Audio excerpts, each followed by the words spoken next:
Halo, selamat datang kembali di pembahasan kita. Hari ini kita mau gali lebih dalam nih satu bab yang menarik banget dari The Art of Thinking Clearly. Bab 45 judulnya Jangan Salahkan Saya. Kita fokus ke satu bias kognitif yang mungkin sering banget Anda alami tanpa sadar. Namanya self-serving bias atau bias mementingkan diri sendiri. Betul loh. Istilah kerennya gitu ya. Iya, pernah nggak sih Anda ngerasa gini? Kalau proyek kantor sukses besar, rasanya tuh wah ini pasti karena ide brilian saya, kerja keras saya, pokoknya karena saya lah. Pasti. Tapi begitu ada masalah atau mungkin gagal total, nah langsung deh kepikiran, wah ini pasti gara-gara kondisi pasar lagi susah nih, atau rekan kerja nggak suportif, atau jangan-jangan emang lagi sial aja gitu. Iya. Selalu ada aja ya yang di luar diri kita. Nah, fenomena ini tuh manusiawi banget, dan itu yang mau kita kupas bareng hari ini. Kenapa sih kita begitu? Terus dampaknya apa buat Anda? Tepat sekali. Jadi intinya, self-serving bias ini tuh kecenderungan kita buat menganggap kesuksesan itu ya karena faktor internal diri kita. Misalnya, kemampuan kita, usaha kita. Oke. Tapi sebaliknya, kalau kita gagal, nah kita cenderung nyalain faktor eksternal. Situasi lah, orang lain lah, nasib buruk lah. Ini semacam mekanisme pertahanan ego gitu, yang cukup kuat. Contoh paling gampang mungkin kalau kita ingat zaman sekolah atau kuliah kali ya. Nah, iya bener. Kalau nilai ujian bagus, kita langsung bangga gitu kan. Wah, emang saya pintar nih, belajarnya juga rajin gitu kan biasanya. Pasti. Tapi kalau nilainya anjlok, wah ceritanya langsung beda.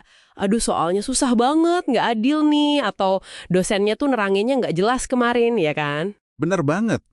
Dan ini kejadian di mana-mana loh. Nggak cuma soal nilai. Sumber kita nih ngasih contoh di dunia bisnis. Oh iya, gimana tuh? Misalnya CEO perusahaan.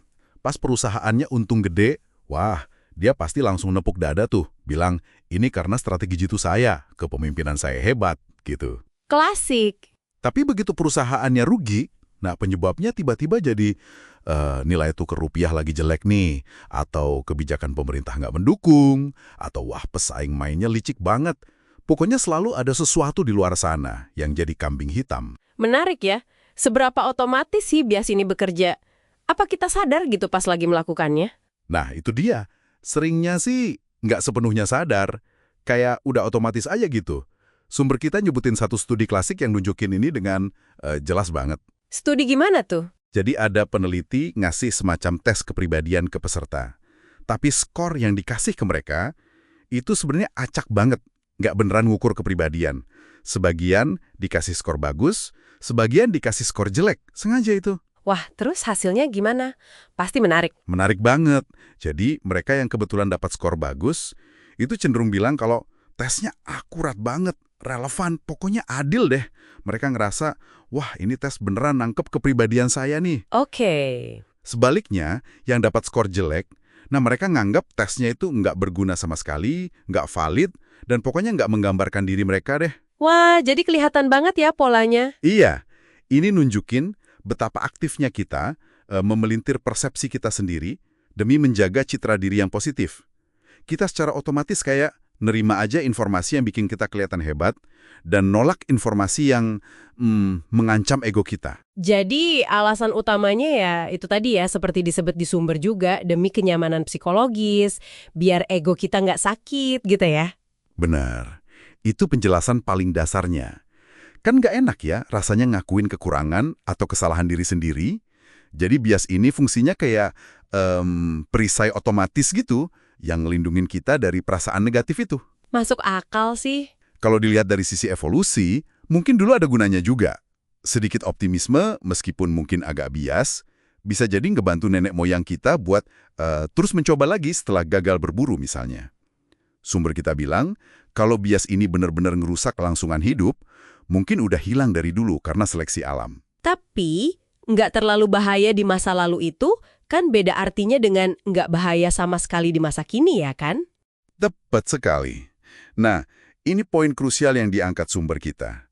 Di dunia modern yang kompleks banget ini, yang penuh risiko tersembunyi, entah itu dalam investasi, karir, hubungan biasa, ini bisa jadi bumerang yang, wah, bahaya banget.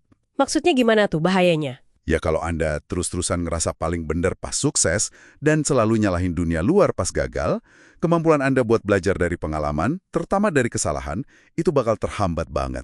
Oh iya, benar juga. Anda mungkin jadi nggak bisa lihat pola kesalahan Anda sendiri karena, ya itu tadi, terlalu sibuk nyari kambing hitam di luar. Nggak ada introspeksi jadinya. Itu poin yang penting banget sih.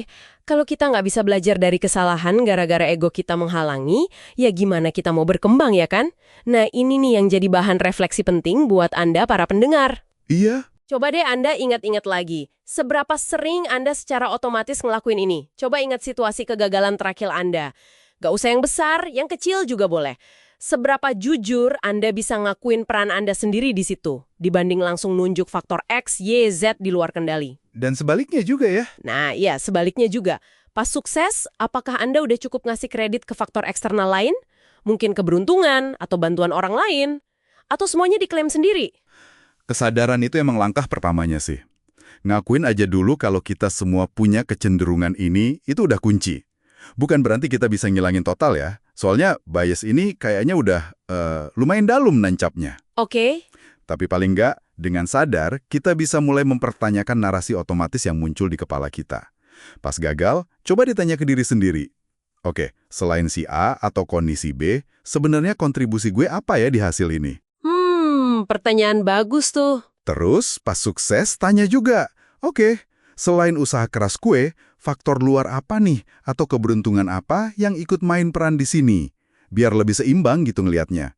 Jadi rangkuman dari penjelajahan kita di bab 45 ini, self-serving bias itu kayak teman tak terlihat kita gitu ya.